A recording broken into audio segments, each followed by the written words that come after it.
روزگاران میں ایک واقعہ بیان کرتے ہیں. شب جمعہ ہے، کیونکہ یہ ایک عمل ہے کہ بہرحال جو لوگوں کی بہرحال حاجتیں ہوتی ہیں پوری کرنے کے لیے. ایک عالم دین نے ایک کتاب میں پڑھا ایک عمل کو جس کا تعلق شیخ بہائی سے تھا.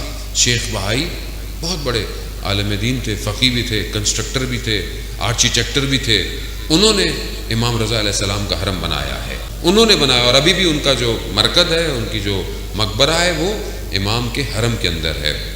کہتے ہیں کہ جب یہ حرم بن رہا تھا تو انہوں نے جو کام کر رہا تھا اس کو ایک تعویذ دیا تھا، اور یہ کہا تھا کہ یہ جو حرم کا دروازہ بناؤ تو یہ تعویذ دروازے کے اندر رکھنا، پھر دروازے کو مکمل کرنا. جب وہ واپس آئے دیکھا دروازہ بنا ہوا ہے. کہا تعویذ رکھا؟ کہا نہیں رکھا. کہا کیوں نہیں رکھا؟ جب میں نے آپ کو کہا تھا. کہا جب تعویذ رکھنے کا وقت آیا تو رات کو میں جب سو رہا تھا تو میں نے خواب میں امام کو دیکھا. امام نے کہا کہ یہ تعویذ دروازے میں نہیں رکھنا. کہا 1 دن 2 دن 3 دن جب میں نے امام کو دیکھا تو میں سمجھ گیا کہ امام نہیں چاہتے یہ تعویذ دروازے میں ہو. تو شیخ بہائی بیٹھ گئے اور گریہ کرنے لگے. کہا کیوں رو رہے ہیں؟ کہا میں نے جو تعویذ بنایا تھا نا وہ تعویذ ایسا تھا کہ کوئی بھی صرف حلال زادہ اس دروازے سے اندر آ سکے گا، کوئی اور نہیں آئے گا، مگر امام نہیں چاہتے تھے. کیوں؟ رؤوف ہے، مہربان ہے، یہ امام ہے. عزیزان محترم، بڑی گرفتاری ہے مرنے سے پہلے.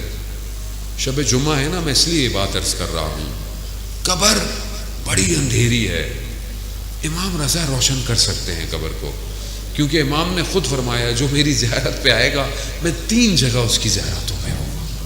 شب جمعہ شب مغفرت ہے، شب دعا ہے، اور آج کی رات شب یعنی جمعرات سے جمعے تک، عصر جمعے تک جو ہمارے مرومین ہوتے ہیں ان کی روحیں آتی ہیں اور وہ ہماری طرف نگاہ کرتی ہیں کہ یہ میرا بیٹا، یہ میری اولاد، یہ میرے جاننے والے، یہ میرے ماننے والے میرے لیے کیا کر رہے ہیں. اور اگر انسان غفلت میں ہو تو یہ روحیں ناراض ہو کے چلی جاتی ہیں اور پھر آپس میں بھی گفتگو کرتی ہیں تمہیں کیا ملا، تمہیں کیا ملا. عزیزان محترم، ہم جس وادی میں رہتے ہیں اس عالم میں عالم مادہ ہے، ہم سب نے جانا ہے.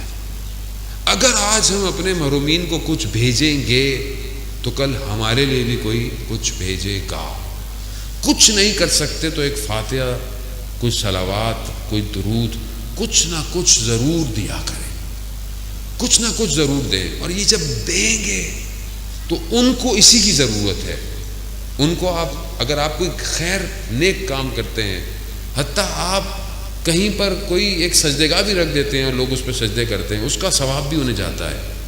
کسی کا پیٹ بھر دیتے ہیں بھوکے کا، اس کا ثواب بھی. کسی کو لباس پہنا دیتے ہیں، حتیٰ آپ اگر پتھر کو رستے سے ہٹا دیں کسی کی خاطر کہ نیکی ہے، اس نیکی کا ثواب بھی آپ کے محرومین کو جاتا ہے.